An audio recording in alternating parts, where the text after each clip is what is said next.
ये स्टार्ट किया।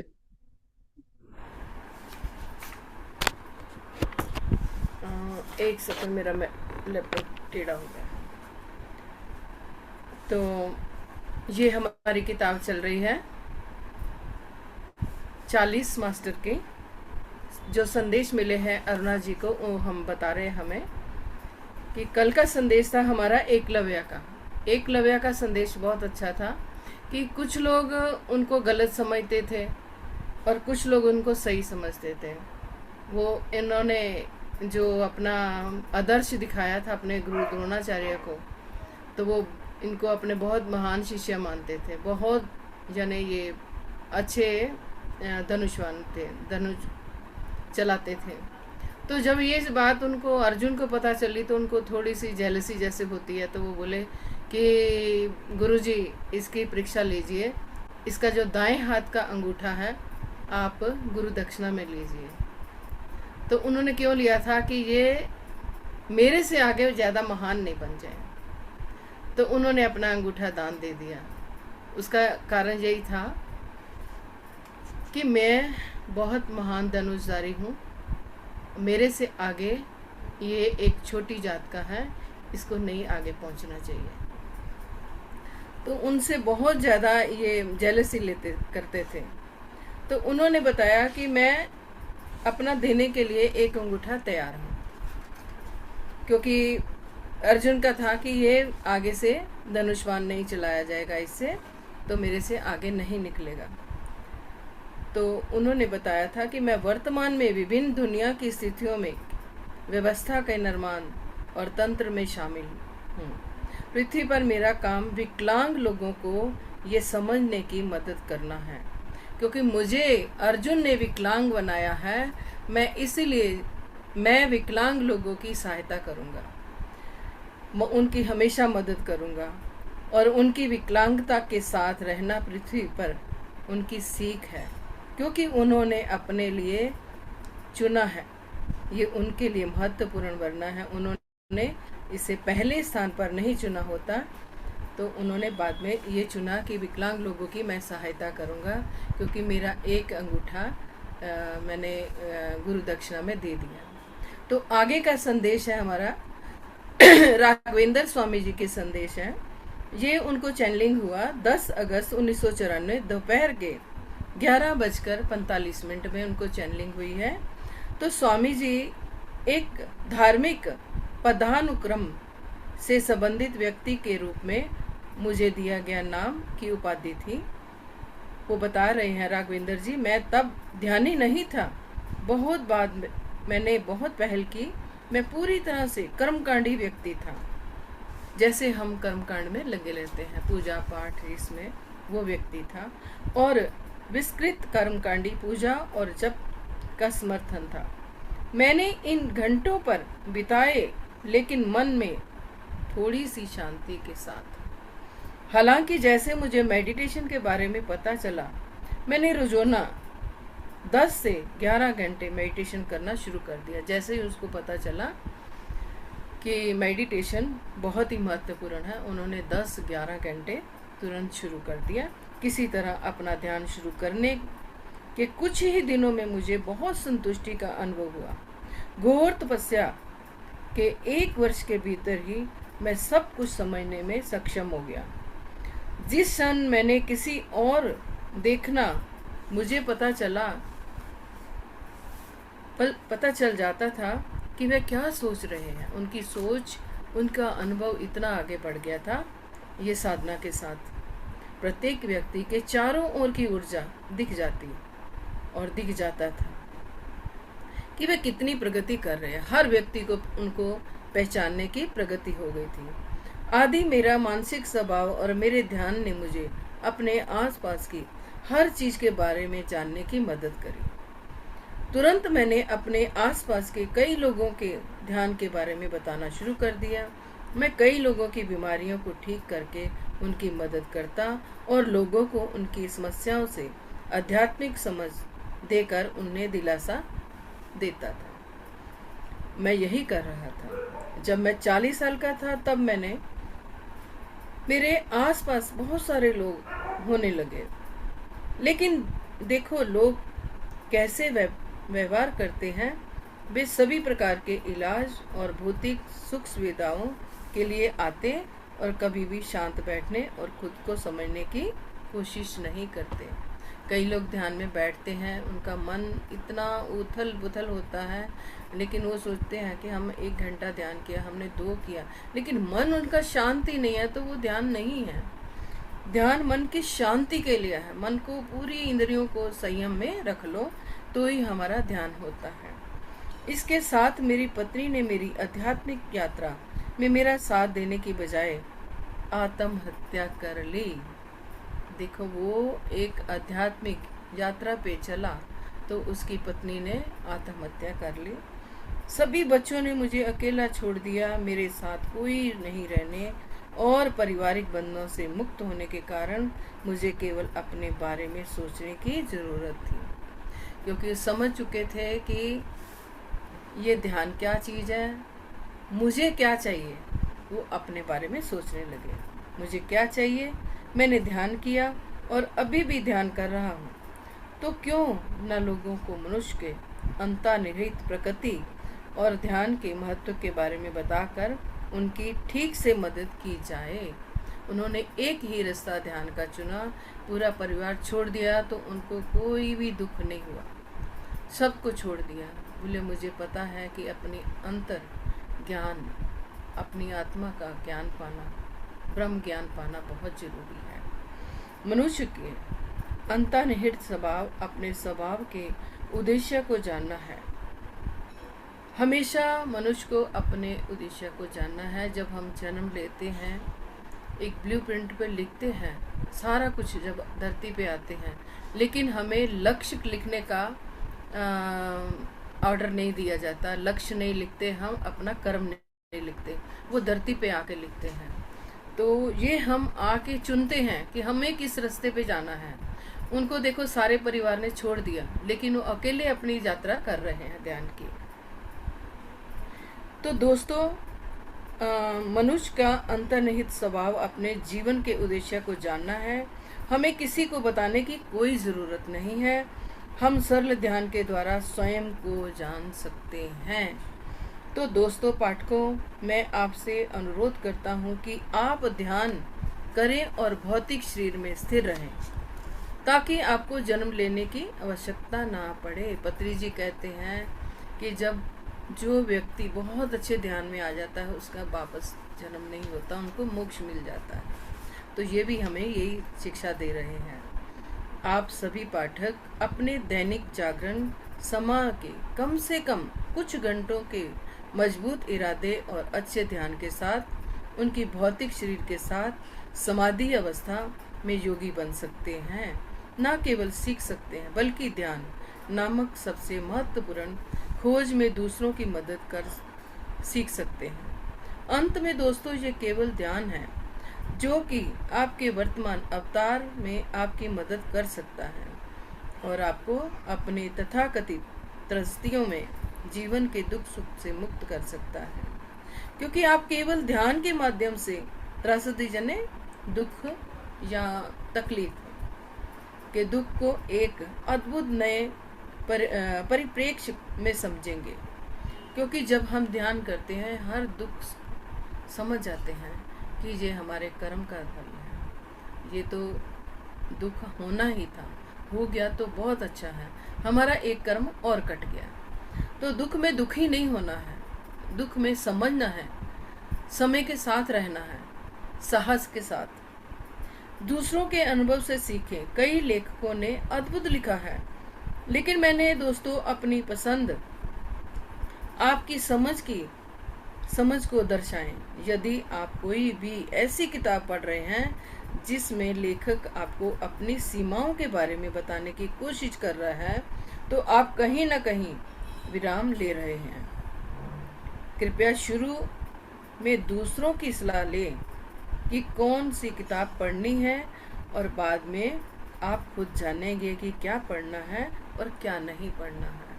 पहले आप दूसरों से थोड़ा जानिए, पहचानिए, फिर आपको समझ जाएगा कि हमको कौन सी किताब या कौन सा ज्ञान लेना है, धीरे धीरे ध्यान के आगे बढ़ जाओगे तो आपकी समझ आगे बढ़ती जाएगी।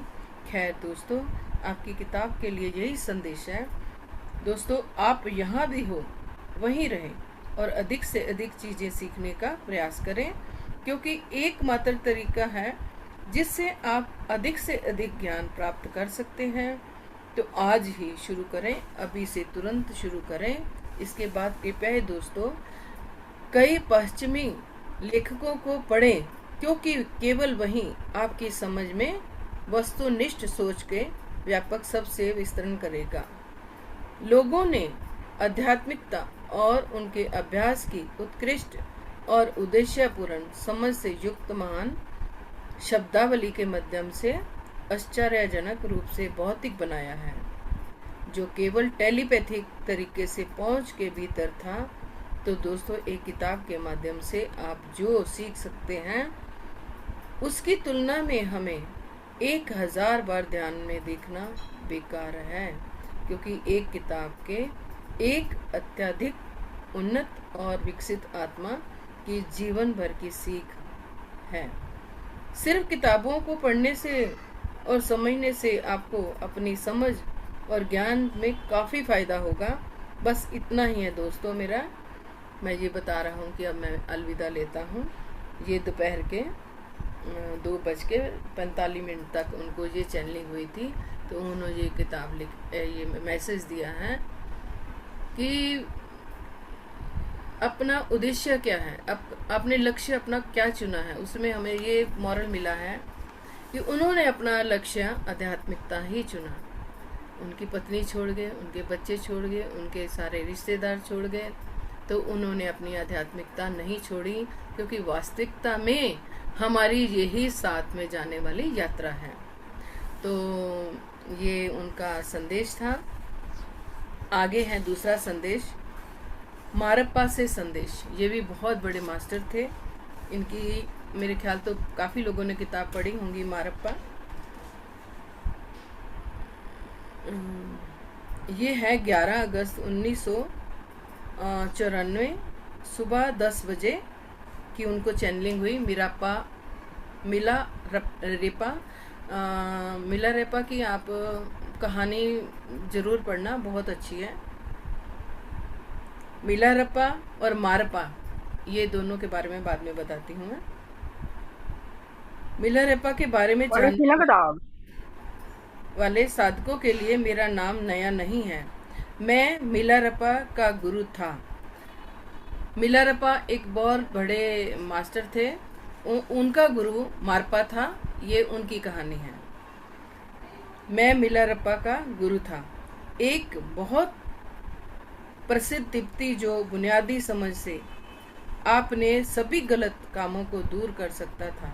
मिलारेपा एक आध्यात्मिक प्रबुद्ध व्यक्ति थे और है। पहले उनका ना तो ध्यान करने में मन था और ना ही उनका झुकाव आत्मज्ञान की ओर था।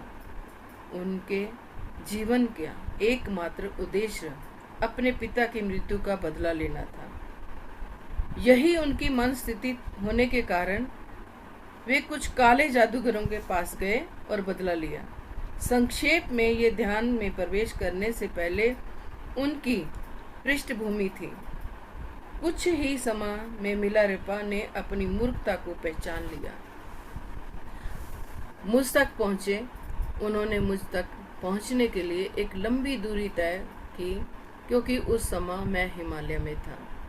रास्ते भर आते जाते मैंने एक पल के लिए भी आराम नहीं रहने दिया और आदेश दिया, वह एक ऐसा महल बना ले जिसके लिए वह एक एक पत्थर खुद को उठाना पड़े। उसे किसी प्रकार की कोई सहायता नहीं दी जाएगी। ये कार्य समाप्त होने के बाद मैंने उनसे कहा कि मैं आपका सारा ज्ञान आदि दूंगा। बहुत ही उद्यमी और गतिशील को समर्पित करने के कारण मिलारेपा ने बहुत ही मधुर स्वर में अद्भुत कविताएं गाते हुए तुरंत काम करना शुरू फिर कर दिया। मैं मिलारेपा को ज्ञान नहीं दे सका, क्योंकि वह काला जादू कर रहे थे। जब तक उसके काले जादू का असर हुआ तो उसे कुछ भी बता नहीं सका। इसलिए मैंने उन्हें 2 मंजिल टावर बनवाया। एक बार जब महल खत्म हो जाता था तो उनसे पूरी संरचना को तोड़ने और पत्थरों के से उनसे संबंधित स्थानों को बहाल करने के लिए कहता। मिलारप्पा ने एक बार भी अपने लिए शोक नहीं मनाया। उसने एक बार मुझसे कहा कि मैं काले जादूगरों के पास वापस जाने की बजाय इन चुनौतियों के तरीके से महल का निर्माण करेगा, क्योंकि उसने महसूस कर लिया था कि दूसरों पर नकारात्मक प्रभाव डालने से प्रकृति शक्ति का उपयोग कर रहे हैं। उसके 7वें महल के बाद मैंने उन्हें ध्यान में दीक्षित किया। वह तुरंत ही इसी तरह दीक्षित हुआ कि बहुत जल्दी उन्होंने पिछले जन्मों के दोषों और उनके द्वारा सीखे गए पाठों द्वारा को देखा। उन्होंने जल्दी ही महसूस किया, मैं कई अवतारों में काम क्यों नहीं करूं, मुझे कौन रोकेगा, क्या रोकेगा। कुछ नहीं, ध्यान शुरू किया और बहुत जल्द ही बुद्ध बन गए। समझ और बोध में परम। अब फिर से जन्म लेने की जरूरत नहीं है। उन्होंने वह सब किया था जो उन्होंने करना था। अपने शेष जीवन के लिए उनके लिए केवल उपदेश दिया। अधिक से अधिक लोगों को ध्यान का महत्व ज्ञान प्रदान किया, जिसमें कोई शक नहीं था। मिलारप्पा बहुत कम है या शायद ही कोई है, लेकिन दोस्तों क्या वो आप जैसा नहीं था। वे भावनाओं से परे हुए व्यक्ति थे, और यदि एक काले जादूगर के रूप में उनकी पृष्ठभूमि के साथ वे बुद्ध बन सकते थे तो आप क्यों नहीं। इसमें बिल्कुल कुछ भी नहीं। इसके लिए बस आपको ध्यान के प्रति अपनी ईमानदारी और अपने भावनात्मक व्यवहार और व्यक्तिगत दोषों को ठीक करने की ईमानदारी की आवश्यकता थी। अगर मैं मिलारप्पा का गुरु हूँ तो मेरे पास मिलारप्पा की भक्ति और समर्पण के अलावा और कुछ नहीं है। एक गुरु के आसपास अज्ञानी सेवकों के एक बड़ा झुंड होने की बजाय एक समर्पित शास्त्र के साथ रहना बहुत खुशी देता है। हर मास्टर ज़्यादा से ज़्यादा लोगों को शिक्षित करने के लिए, उनकी मदद करने के लिए उत्सुकता का इंतज़ार कर रहा है। मैं चाहता हूँ वे धन और आराम के लिए पैदा नहीं हुए हैं। ये गुरु आपको दिखाने के लिए पैदा हुए हैं, आपको ये साबित करने के लिए कि आप सभी को ध्यान के माध्यम से खुद को जगाना है और आप सभी खुशी और शांति से रह सकते हैं। तो आपको बस इतना ही बताना चाहूँगा कि ध्यान सभी के लिए ज़रूरी है। ध्यान के माध्यम से आप बहुत सी चीज़ें प्राप्त कर सकते हैं, आपकी समझ के लिए ज्ञान के द्वार खोलते हैं और समृद्ध होते हैं। यही कारण है कि मास्टर सदा प्रसन्न रहते हैं और आप भी मास्टर बन सकते हैं और ध्यान से प्रसन्न हो सकते हैं। आगे लिखते हैं, अलविदा, मेरे पास आपके बारे में बताने के लिए बहुत कम है, इसलिए मैंने मिलारप्पा की कहानी को लोगों को ध्यान के बारे में बताने के लिए चुना है। मिलारप्पा बहुत पहले दूसरी दुनिया के निर्माता बन गए। मैं अभी भी लोगों को आध्यात्मिक ज्ञान प्राप्त करने की मदद कर रहा हूँ। हालांकि मेरा प्राथमिक काम और आकाश गंगा में बिल्कुल अलग दुनिया में है। मैं ऊर्जा बनाता हूँ और इसे उन सभी तक पहुँचाने की मदद करता हूँ जो मेरी दुनिया की रचना करना चाहते हैं। अलविदा दोस्तों, बहुत बहुत धन्यवाद।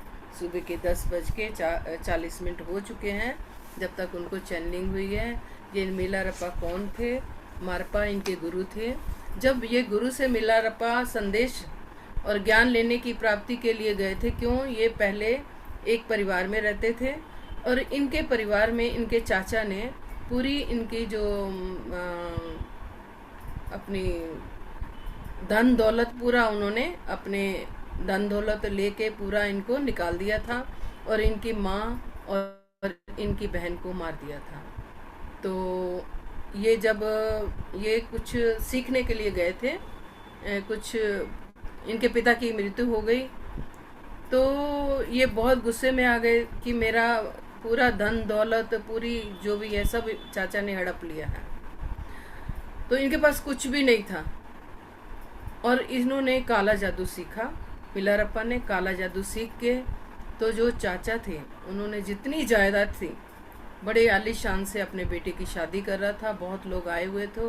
इन्होंने काले जादू से इतनी बरसा और बर्फ के गोले बरसाए क्योंकि 80 लोग वहीं मर गए। इसके बाद ये भटक रहे थे, बहुत भटक रहे थे। इन अंदर बहुत गुस्सा था कि पूरा परिवार भी इनका नष्ट हो गया, सब कुछ खत्म हो गया। तो इन्होंने काला जादू सीखा, काला जादू के बारे में। फिर इनको बहुत परेशान रहते थे। इन्होंने अपने एक गुरु को ढूंढा। गुरु थे ये मारपा। मारपा के पास गए। मारपा ने इनको गुरु बनाने के शिष्य बनाने के लिए कड़ी मेहनत करवाई, क्योंकि ये बहुत खड़ूस स्वभाव के हो चुके थे, बहुत क्रोधी हो चुके थे। उनको बोलते थे कि तुम एक महल बनाओ, तुम्हें कोई सहायता करने के लिए कोई नहीं मिलेगा, तुम अकेले महल बनाओ, तिरकोना महल बनाओ। इन्होंने एक बार बनाया, फिर बोले चकोना बनाओ, चकोना बनाया। फिर उन्होंने ऐसे कर करके 4-5 बार उनसे मकान बनवाया। तो उसको ढाते थे, फिर बनाते थे। फिर एक दिन बड़े दुखी हुए, इनकी जो पत्नी थी उनके पास गए। बोले मेरे से अब और हिम्मत नहीं है, मेरे को बहुत परेशानी हो रही है, मैं बनाते जा रहा हूँ, ढाते जा रहा हूँ, लेकिन मेरे को एक अपने शिष्य मान ही नहीं रहे मिला रहा। तो उन्होंने क्या किया, फिर एक बोले चलो, इनकी पत्नी ने इनको गुरु मंत्र दे दिया। तो ये अपने मिलारप्पा के जो थे ना, मारपा के साइन लेके कुछ मिलारप्पा के सामने गए। तो उनको क्रोध आ गया कि इनको क्यों दिया आपने, मतलब दीक्षा क्यों दी। तो फिर उसकी पत्नी को बहुत तरस आया कि बहुत सालों से घायल हो गया है, अब तो थोड़ी सी दया करो। तो उनको क्या करते हैं, अच्छा बोले तुम्हारी एक परीक्षा है, एक ऐसा बना देते हैं पिलर जैसे लंबा बंद कमरा जिसमें कुछ भी नहीं था। तो इनको बंद कर देते हैं, नीचे से खाने के लिए दे देते थे बस, तो बाहर निकलने ही नहीं देते थे। तो ये अपने ध्यान में करते करते इनको जो इन्होंने काला जादू सिद्ध किया हुआ था, वो काली माता आके इनको बोली कि तेरे गुरु ने तेरे को ध्यान नहीं सिखाया है। तो ये अपने जादू के माध्यम से बाहर निकल गए। तो जब इन्होंने गुरु को पूछा कि आपने मुझे ऐसा क्यों किया, बोले जब तक आदमी ठोकरें नहीं खाता, घायल नहीं होता, तब तक वो आगे ध्यान में नहीं जा सकता। जब तक तुम्हारे अंदर के जितने शैतान थे उनको खत्म करना था। फिर काला जादू भी इनको छोड़ना पड़ा। फिर उन्होंने ध्यान किया, इतना ध्यान किया कि मिलारप्पा फिर एक बहुत बड़े मास्टर बन गए, कि सारी जैसे कि उनको पूरी पृथ्वी की जानकारी, एस्ट्रल मास्टर। तो इन्होंने बहुत सारे मतलब करामात किए, मतलब इतने ज़्यादा ध्यानी हुए, बहुत ज़्यादा हो गए। फिर इनके गुरु ने इनको अपना गुरु बनाया कि जो तू जान गया है वो मुझे नहीं आता था। तो ये बहुत ही इंटरेस्टेड कहानी है पूरी, अब मेरे को याद नहीं है, जितनी याद थी मैंने सुना दी, पर बहुत ही इंटरेस्टेड कहानी है, क्योंकि हमारे गुरु हमें बहुत आसानी से मिल गए हैं, घर बैठ के आके हमें ध्यान सिखा के गए हैं। तो वो उसने इतनी मेहनत की है, तभी उसको गुरु दक्षिणा बाद में बहुत सालों के बाद, 15-20 सालों के बाद उनको गुरु दक्षिणा मिली। तो दोस्तों, ध्यान कितना ज़रूरी है। और आज जो राघवेंद्र जी का संदेश है, उन्होंने सिर्फ ध्यान चुना, आध्यात्मिकता चुनी, तो हमें भी वही रास्ता चुनना है। यही कहानी का मॉरल है। तो बहुत अच्छा लगा मुझे पढ़ के। बहुत बहुत शुक्रिया मैम, बहुत ही सुंदर संदेश आपने। साझा किए। ये मिलारपा की कहानी जरूर पढ़ना आप। हाँ जी मैम, मैंने सुनी हुई है वैसे पहले। अच्छा। काफी लंबी स्टोरी है इनकी। हाँ, ये मैंने एक बार स्टोरी ली है पूरी अपनी इसी वही में। तो अभी आप बता चुके हो हाँ, क्लास में तो ये अभी स्टोरी पूरी। शॉर्टकट में जितनी आई ना तो उतना मैं हम्म। बताई कि मिलारप्पा कौन थे और मारप्पा कौन थे। मारप्पा उनके गुरु थे और मिलारप्पा शिष्य थे। तो वो उनको मान नहीं रहे थे। तो जब वो ध्यान की अवस्था में इतने आगे पहुंच गए तो मारप्पा बोले मेरे को गुरु।